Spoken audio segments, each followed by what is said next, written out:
All right, here we go. Casey Mulholland, welcome to the future of fitness, man. Eric, appreciate you having me on. Yeah, it's a pleasure to have you. Who do we shout out to Erica Suter for getting us connected. You guys are in the you're in the Tampa Bay area, right? Am I right in saying that? Yep, exactly. Yeah. Yep. Erica just moved in, and we've been established a little while, so nice to have different businesses, different industries, but same goals, same mindsets. Yeah, man. I've starting to see. I mean, maybe it's just because of Tampa Bay has the Buccaneers, right? The NFL champs. You got the hockey championship as well. You guys got the Stanley Cup. A lot of very, I guess, people I respect quite a bit in the coaching industry are migrating to Tampa. So, question number one, what is going on in Tampa Bay? Like, what's in the water? What are you guys drinking over there? It's a fascinating place to be right now for sport and athletes. Yeah, first off, it's been recoined the last 2 years. It's now Tampa Bay. So we moved from Tampa Bay to Tampa Bay. So we're updating the name. But no, it's actually interesting. I laugh because I didn't really intend to start the business that we run today. There's just so much opportunity in this area, and I laugh because there's a new gym that opens up on every street corner. Every week it feels like in Tampa, and it's just a lot of people really interested in doing really great things for people. And I would say, one of the unique things is obviously you can play year round here and the sun's out and you're by the beach, but it's very competitive. Especially the youth market here. There's a drive, something about this area. There's a drive where kids really do want to see the best in themselves, and you got a really good support system and organizations that are pushing kids in the right direction. I feel like in a lot of cases to do that. So yeah, it's great to hear, man. I mean, it's I get to work with the folks at Brand X Method and their fundamental principles of making kids move more and getting them ready for the challenges of life through movement and sport, right? And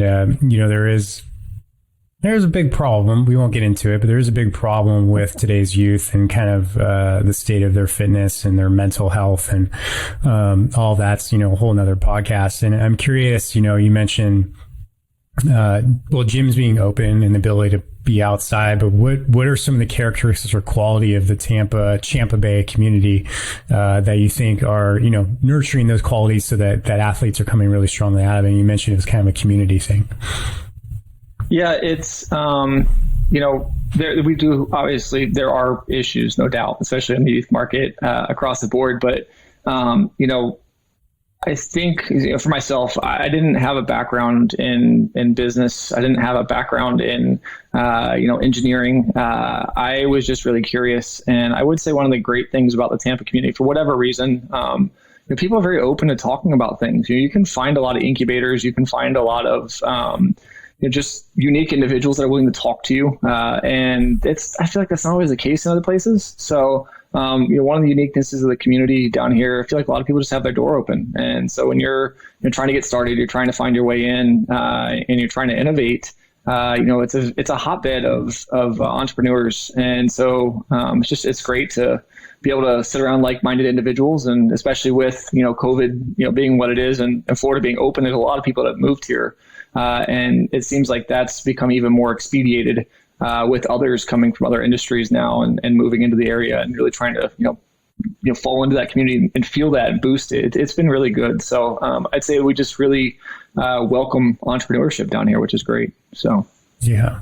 Awesome, man. Well, let's get into the entrepreneurship side of things. So I'll kind of allow you to give your backstory here, but, you're one of the founders of Kinetic Pro, and you guys are doing some really innovative stuff within, the sports specific area of baseball and throwing. So I guess before we get into that, man, kind of walk us up what led to that, the founding of that company, your background, and kind of your origin story. Yeah, so I'm the founder lead developer of KineticPro Performance. Honestly, I did not mean to start a business. It kind of happened. I got done playing. My background is really as a baseball player. I went to IMG Academy in Bradenton, Florida, which is now very well known as a very prominent youth academy for aspiring athletes, which is really a lot of where my sports science background kind of fell into play, and at least I got intrigued at that time. But out of high school, I was supposed to be a first round draft pick. I missed it by about 6 days of Tommy John surgery and started really getting peppered with the why question. You miss $1 million at the age of 17 years old, and you start to kind of wonder what if and how to get to the next level. So ended up at Ole Miss, great school, transferred out after a year, junior college, University of South Florida. Played for the Dodgers for a little bit and ended up getting hurt. But all along the way, I was asking questions, trying to solve, the problem of and the question of why did I get hurt? Like, what happened to me? And so when I got done playing, I was kind of writing programs for myself at the time and decided to pop my head into a biomechanics lab at IMG. Lucky enough, they had one. So I started getting some answers from a technical side of things, from an engineering background, from a guy named Ben Hansen and the Modus Global team.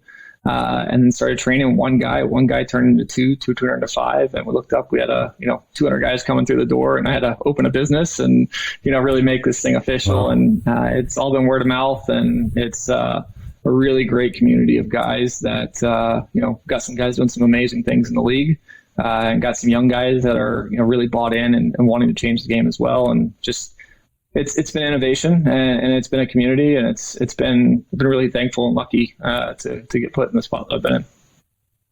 Yeah. So walk us down the road, Casey. Like, where did you see in the sport of baseball, or what do you say? Do you say baseball or throwing sports, or are you specific? How do you address that so I can get it right? Yeah. So it's just pitchers in baseball. It's a niche market. It's the sports science side of, trying to help pitchers understand arm health and also performance. Yeah. So where did you see, generally all great innovations come from kind of, scratching your own itch and finding a problem. So what were the problems that you saw that you looked to solve and innovate? So baseball, and like many industries, is an oral tradition when it comes to coaching. So if you think about it this way, you learn and you watch somebody who's excellent, and a coach tells you subjectively, this is how I did it when I played, or this is what somebody else taught me. Only recently have we really had the data and the objective side of sport like we do today. So, I started asking questions in high school, which was, why are we doing this? Like, why this drill? Like, why should you tell me to change my mechanics completely? Why are you telling me I'm going to get injured? And some people had, pseudo objective information, but most of the time it was the way people felt about things. And that just didn't sit well with me. I felt like there was always a missing component to my injuries. And so what I started to realize, I got done playing pro ball, and I always heard strength and mechanics were the two big things. You got to be really strong. You got to have good, strong shoulders, a good foundation, and you got to have great mechanics. And we hadn't really objectively started looking at mechanics. Strength was pretty well quantified. We had some good metrics there, but I always felt there was this missing category. And it wasn't until I got into the Modus lab, again, shouting out Ben Hansen and what the Modus team was in 2016, Ben kind of opened my eyes to this thing called workload management. And I went, aha, like that's it. That's the thing that was missing. It's not necessarily, just about strength and mechanics. It's also about how much we're doing and how we program that. And so I kind of had this aha moment of not only, understanding the complexity of that, but then also looking into the technology behind that. And it just brought me into a whole world of engineering and a whole space. I'm no engineer, but, I know enough to be dangerous now to build products and help players start to solve problems and kind of dove into the research space. Yeah. Yeah. Well, that's what it takes. It takes someone who knows enough to be dangerous about technology and knows the direct application and where the opportunities are, and then you can bridge that gap, and then you can find people to help you do the rest of it. So tell us, what is it exactly that Kinetic Pro does from a technology standpoint? I know you have a band product, you have an app coming out, you got a bunch of different kind of layers to what you do, but yeah, give us insight. What is the actual business? Yeah, so we really started with just the founding principles of training athletes, and that was just writing a program, basic throwing program, utilizing some things like weighted ball use, pitch. So in baseball today, we have these systems that capture the ball in flight. So they're ball flight systems. And so I was using one, invested in one a long time back, and was using one to help guys understand how their pitches move. So that was really the foundation of it. And then it just blossomed. We started asking more why questions, got into things like VBT. And then we started developing our own products, things like our bands product, which the gist of it is that we're creating an individualized band program based off a shoulder assessment process that we've patented at this point. And so when we look at even our throwing models, I started taking the idea of workload management, and we started looking at how to write, off of technology that already existed, how do we apply this to the field? And so I wrote the first dynamic throwing model in that space. So we have a couple of like I said, just main pieces, as you mentioned, a couple of products, but it all comes back to the idea that we're trying to create a system that allows the athlete to basically step in, utilize the objective data, and then get feedback and continue to improve. So if you want to simplify it all down, really our products are our bands, our workload management, and then our app that's coming out. But we leverage and utilize a lot of other technologies to combine with those pieces to provide outputs for our athletes. Yeah. So that was my next question is, to get the outputs that you guys are working for, which is, actionable data, right? And probably I imagine insights that you guys provide on, hey, this is when to work harder, when to work down. I don't know. I've never played baseball. But what are the inputs? Where are you guys getting the data? Where is that coming from? Yeah, so we have IMU, so basic wearable technology. So we utilize an IMU that sits up over the UCL on the medial elbow, and it tracks torque. So per throw. In baseball, we have this thing called pitch counts, which we look at every throw that gets pitched, or every ball that gets pitched, but we don't track every throw. So imagine only measuring the races that you run, right? That doesn't make a lot of sense in training. I want to build up and make sure that my load is appropriate to get ready for a marathon or whatever that race is. It's the same thing in throwing. It's an endurance component. We want to measure that fitness for that endurance over time, and be able to deliver actionable items daily for guys to build up for season. So, it's funny because we talk to parents, we talk to players, and it's oftentimes that people don't understand the technology pieces that we utilize. We have IMUs, we have motion capture technology, we have, like we talked about, ball flight technology, which is basically just a radar system, and even things like a VBT unit. We have so many different pieces, but the main pieces that we're going to use on a daily basis with our athletes to track the most are going to be our IMUs and our radar technologies, to imply data that athletes understand, which I think is a huge problem, not just in baseball, but across the span of sport, right? So trying to simplify those pieces. Yeah, that's, that seems to be probably one of the biggest focuses that fitness and sport technology has now is like, okay, we have a ton of data, right? From all these different, you're adding more data points with your system, right? But the ability to actually do okay, well, what now? We got all the data points, but what do we do with it? And, I'd interviewed a guy, Mike, I can't remember his last name now, about a year and a half ago, and we talked about where things were going. He said that the biggest thing is, athlete management systems and all their variations and being able to, and that's why data scientists are now coming into the fitness and sports industry, right? You're starting to see that influx in it. 5 years ago, if you asked me if data science was going to be a big part of our industry, I'd be like, what? That doesn't make sense. So a couple more questions for you in this, and maybe you kind of breezed over it earlier, but what is IMU exactly? So it's an inertial measurement unit, and so it's comprised of a few main pieces. In this case, I'll give you an example of how an IMU works for baseball, specifically for throwing. An IMU has two really big main components. We're talking about the arm. One is a gyroscope, which is telling us where the arm is in space, and the other one's an accelerometer that determines how fast the arm is moving.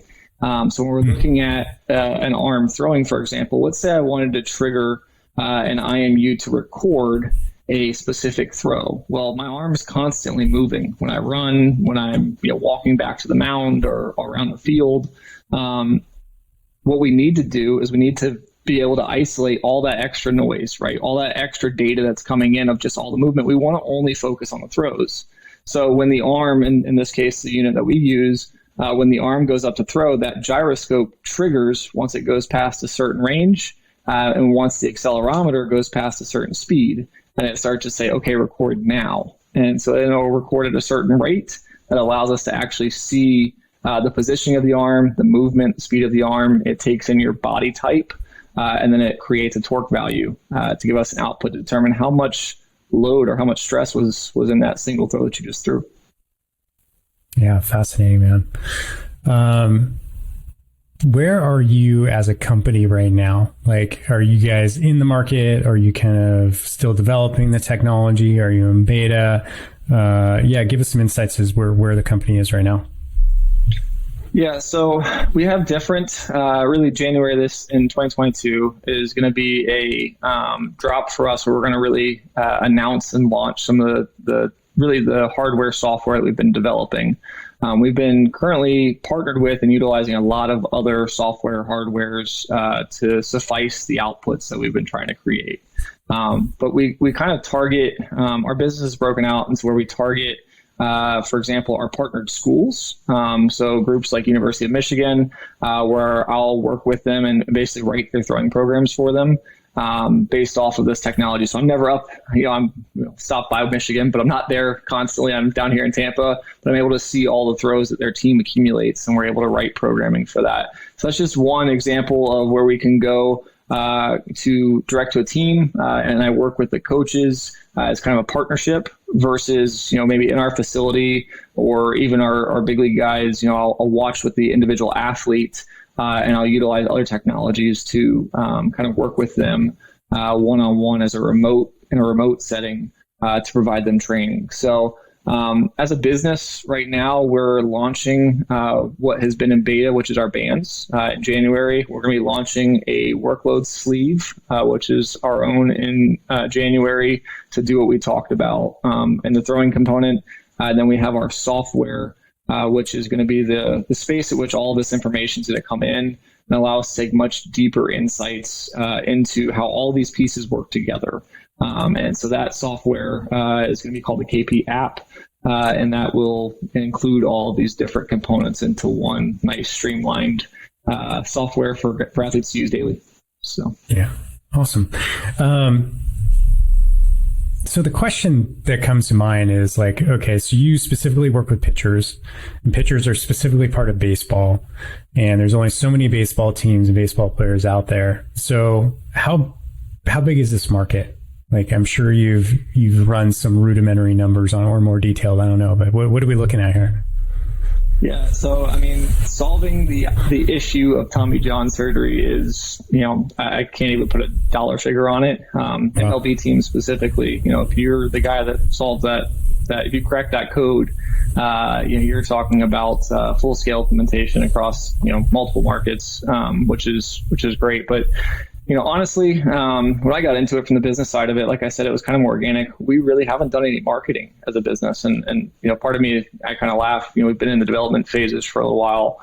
And we've got this nice business that's, gained some notoriety and some growth, but people hear about us from somebody else that's had a great experience with us. And so from that end of it, I'm not sure I can tell you how big exactly the market is. I can tell you that there's a handful of groups like mine that are doing some similar things, but I really want to solve the problem that exists in baseball with Tommy John surgeries, period. And if that helps one guy, all the money that we spent and all the time that we've spent, the effort we spent, I know it sounds cliche, but it changes the course of somebody who's potentially going to go through what I went through in my career. And that's what really drives me, gets me up in the morning and makes this thing worth it. So how big is the market? I'm not sure. But if the market was just one, I'd still go after it to make sure somebody doesn't go through the experiences that I had. Yeah, good answer. I had the opportunity to talk to Eric Cressy. He was on Morpheus Radio, which we haven't released that episode for people. Actually, we haven't released the podcast yet, but he'll be on it. And I was shocked to find out how hard coaches work, especially at the national level, right? The MLB level. Like, it is, everybody, right? The players, the coaches, everybody, it's a grind. Like, it's it feels like it's a never ending, and the amount of time they're on the road and how long games are and how frequent the games are. It seems to be a huge strain on both athletes and staff. How does this impact that problem as well? Is this a time saver for them? Give me some insight on that, knowing that I never played the sport, but have a general idea. Yeah, our goal is to actually fundamentally change that. And I think one of the issues, there's a lot of busy work, especially in professional and organized baseball. There's a lot of emails that get sent out that nobody ever reads. There's a lot of reports that get written that nobody ever reads. You ask organizations, well, why is this guy coaching at this level? You have minor leagues, you have the big leagues. The big leagues, obviously, where everybody wants to be. But you have minor leagues as well, which are very important. And there's good money to be made in minor league baseball. And actually, those coaches play a key role in helping athletes achieve their dreams. But the question I asked a long time ago on this was, again, why is this coach at that level? Well, organizations don't always have an answer, and it's definitely not a streamlined answer across organizations. So when you talk to higher ups, you say, well, this guy's in AAA. Oh, well, he's got great relatability to those players at that age. And you go, well, maybe that's subjective though. How do we determine that? How did you guys come up with that? And it really comes down to who's in charge. It's a ladder, and guys move up the ladder in baseball. They gain some tenure and they get into more decision-making roles within the organization. But our software, our app, one of the things that we're looking to do, like I said, we want to bring in all this information from these different sources. And our goal is to use AI. And there's a lot of issues with AI, but we want to use AI to try to make some recommendations and to try to help organizations streamline, what types of trends are we seeing with coaches and their inputs to certain things like pitch types? If a guy throws a really good curveball and we see the shape and the profile of that curveball week over week, and we're watching the trends in a minor league system, this guy goes from a lower level to a higher level, but somewhere along the way, all of the guys that go through this middle level, some reason their breaking balls all change. And then they go to the higher level. We could see that trend and we could say, hey, let's go talk to that coach at that middle level. And maybe let's have a discussion around what he's teaching. Is it within our space? Is it making these players better, or is it making them worse? And we can start to adjust positioning of coaching staffs accordingly. For me as a coach, I spent a lot of time on the floor. I don't do as much today as I did the last couple of years. But one of the big things I noticed with our guys is I was constantly trying to remember assessments on players. We do assessment month over month over month with our players. And we would get 10 assessments in, and I couldn't remember trend lines, of across assessments for a certain player. But I'm trying to make insights or references to this player to give them the best coaching cues and to help them, make better changes.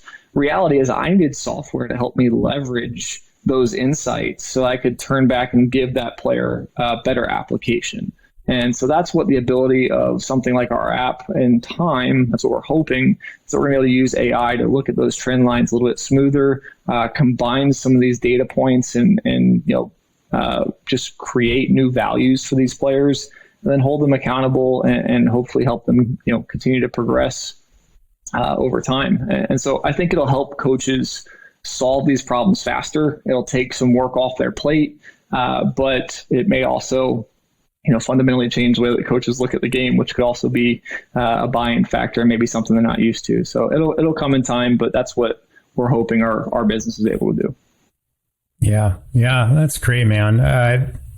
So it sounds to me like you are going B2B, right? You're not going after the end athlete or the consumer. You're going directly to coaches. Is that accurate as well? For right now, that's the starting point. And as we become more confident in the data and what we're receiving, we'll go B2C. But it's there's a lot more software communications that need to be solved and a better user experience that needs to be divided as we kind of go to B2C. So so let's talk about Casey for a second. I'm curious, as you've gone from athlete to coach to entrepreneur, right? Going from athlete to coach can be, depending on the person's, makeup, can be rather seamless or it can be challenging, right? I'm curious about your jump from coach to entrepreneur. Like, walk me through that process. What have been maybe some of the stumbling blocks or learning opportunities that you've had so far? Yeah, I think, it's funny. The one thing that I noticed in the baseball industry, specifically when I first got started, was there were a lot of snake oil salesmen. And I couldn't stand that. I just wanted to be different in that space. And I purposely kind of removed myself from promoting ourselves on social media early, because I wanted to be confident in the message that I would send once I got a platform. And so now I do a lot more tweeting, and I'm a little bit more involved and engaged in our stuff. But I really took time to refine that. But I'll tell you, everybody wants to do a certification, or everybody wants to do a weekend camp where they go down somewhere famous and they spend time learning that method or that process, that system. But my system was built in a library. I mean, I've got a library card, and I didn't have a background in any of this. I wasn't an engineer. I went to school to be a pastor. I mean, I was religious studies major out of college. So I was just really hungry. I saw an opportunity. I had a little bit of a vendetta because of my own issue. And so what really drove me from, coach to entrepreneur was I had to learn first on the floor and build my own system that would be different, than what was out there. And I always kind of quantified this in my head. I said, okay, let's look at this person's, segment of their system. Can I build something better, or do I think that's the best? And if it was the best, I just went and partnered with it. If it wasn't the best, I said, you know what, I'm going to reinvent that, make it better. And so there were a handful of things like we talked about with bands, and we talked about with, our throwing workload. There are a handful of things I said, I can do that better. Like, I know I can build that better. I have no idea how I'm going to get there. I'm going to spend a lot of hours on YouTube and in Google and reading physics books, which I don't understand. But I know in time, like, I can get there. And, it's been 3.5 years, and we're just now kind of coming over the hump where we're starting to push these things out. And people ask me a lot, like, how did you get there? I don't know. Like I said, I watched a lot of YouTube videos, and that's ultimately what got me there. I looked up, and we had a business that worked, and some good relationships. So, yeah. Well, I mean, YouTube videos are pretty powerful, man. My wife learned to ski on YouTube, so there's proof in the pudding there for sure. When you look at, you kind of alluded to it, and if I'm misspeaking here, please correct me. It seems like baseball is kind of late to the game as far as technology goes for the most part. Would you say that's accurate compared to some of the other bigger sports? Yeah, I would say yes. It's moving quickly now. Yeah. The last 5 years, you really had a window of opportunity where if you were somebody who could get ahead, you were in much needed demand. Today, there's people from NASA stepping out of NASA and going to work for professional baseball organizations. And you're like, NASA, really? But it's happening more and more. And that tells you the level of individual that are looking at, whether it be analytics or sports science as a viable field in baseball. Yeah. So that leads me to the question of when you look across the board at other sports, is there any that you can point out right away and you're like, you know what, they're leveraging technology extremely well? Like, what do you see when you look out? A lot of my inspiration comes from cycling, to be honest with you. I look at cycling and I laugh because some of the stuff that they're doing in terms of workload, especially workload calculations, are just so advanced, and they've been doing them for a while. The other one that I really like is golf.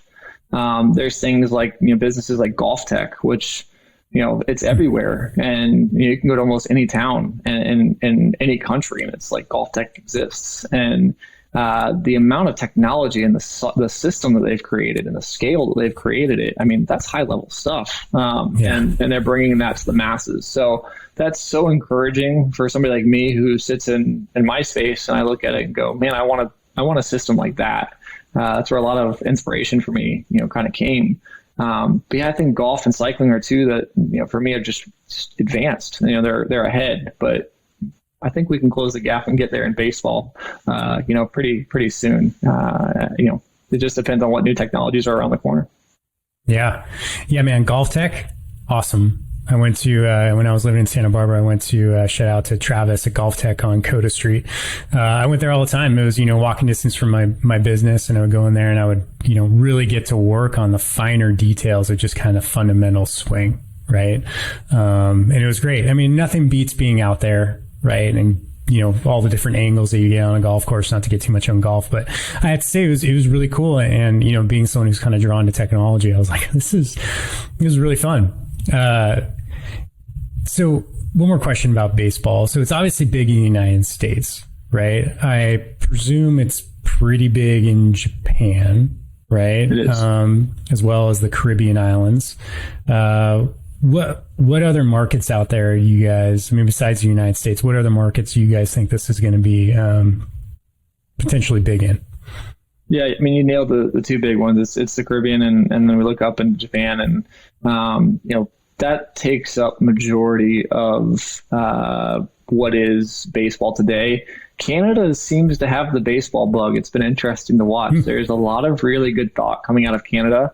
And it seems to be that there's a lot of interest in Canada to build some great baseball players. So, I would say that there's another market starting to kind of really open. And I think a lot of it comes from the technology component of it.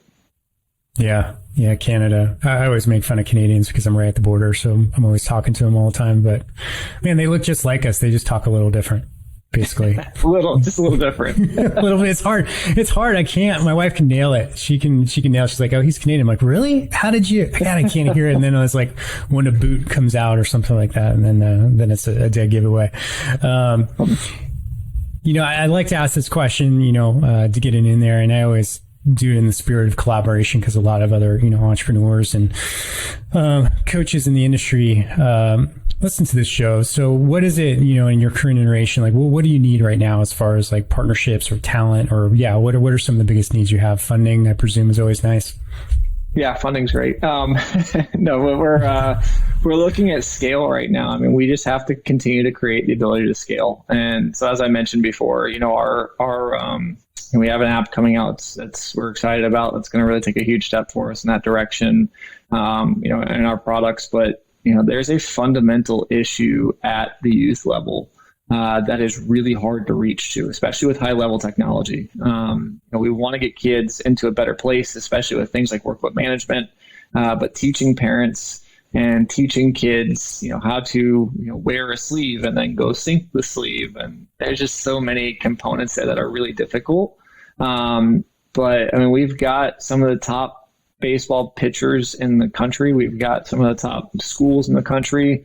So at the upper levels, your early adopters, our engineers and our guys that are kind of industry leaders, they're buying in right now, which is awesome. But it's just, over time, just creating the product to be digestible enough where the system can reach that younger athlete. So I'd say as a business, I mean, that's our target right now. And that's our biggest need, is to figure out how to just continue to scale ourselves. I wouldn't say up, but maybe scale ourselves down to the youth market.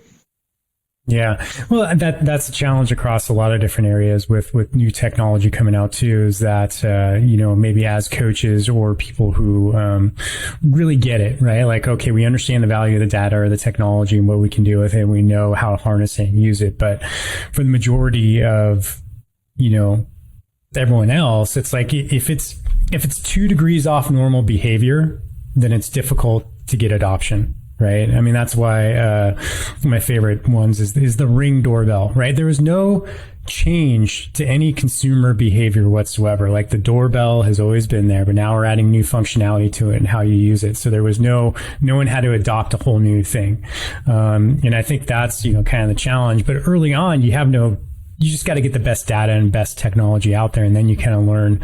Everybody who's got a hardware component to what they do always wants to go fully SaaS, right? They want to go fully, app and fully SaaS, but it's just not, the tech's not there yet. So you have to kind of hope that maybe Apple does something because everyone's wearing an Apple Watch, right?